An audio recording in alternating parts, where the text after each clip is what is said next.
No matter your political affiliation, I think we can all agree that Girl Scout cookies get the top vote as the tastiest treat. And during this upcoming election week, Girl Scouts of Connecticut, they are giving people a delicious reason right here to come out to the polls by hosting more than 400 cookie booths at voting locations and public areas throughout the state. So joining us this morning is Girl Scouts of Connecticut CEO, Diana Mahoney. Diana, thank you so much for being here this morning and bringing along the good stuff right here in front of us. Before we get to the good stuff, I'm probably going to be side-eyeing these boxes the entire interview.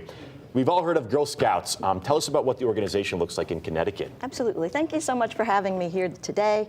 You know, Girl Scouts is a leadership organization for girls. And the Girl Scout organization has been around for 110 years, building girls of courage, confidence, and character who make the world a better place. Here in Connecticut, we serve annually about almost 20,000 girls and about 9,000 adults that come help us make it happen.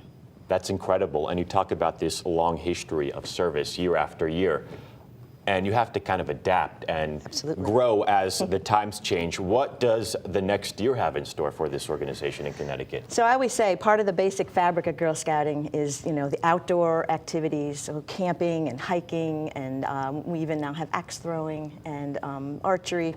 But you also learn life skills, and so they're learning first aid and arts and crafts and finance. Basic finance, keeping your world in order, and civics, and you know, and then there's the entrepreneurial. Obviously, the cookie sales is a huge entrepreneurial program that we offer, and then in the last couple of years, we've added a lot of STEM.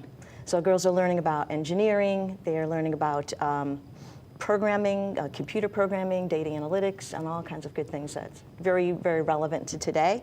And now we've, since the pandemic, to try to keep even more relevant, have added mental health and wellness. As we're coming out of that pandemic, we're seeing that our girls and our volunteers need a little more support. Yes, such a well-rounded program, and it's incredible what you guys are doing. I remember speaking to a few of the young women during that program where they got awarded, but they had to do these projects. And the projects some of these young women were doing were incredible. Nothing I was doing when I was that young. But you mentioned the Cookie Box initiative. Right. We've got the good stuff right here in front of us. Talk about this election push. So what better way to incent people to get out and show their voice by voting than to have them incent them with some cookies. There you go. And when you buy the cookies, you are supporting your local community, because most girls put the money back into the community. They do a lot of community service. So you're kind of helping your community by voting and by buying a box of cookies. As you mentioned, we have 400 troops across the state of Connecticut. We started selling November 4th, and we'll be selling through the 13th. And so many voting locations across the state. Where can people go to get those locations, know where to vote and get the cookies at the same time?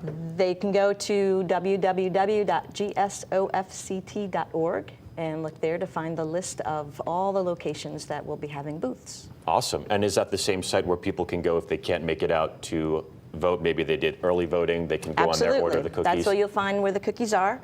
And then the next time you'll be able to get cookies is not until January. So this is it, guys. This is when you can get your cookies, make great holiday gifts. So there you go. Diana, thank you so much for being here this morning, bringing the good stuff, the cookies right here. I think it's time to crack open a box or 2 or 10. And as we do that, I will send things over to meteorologist Sam Sampieri.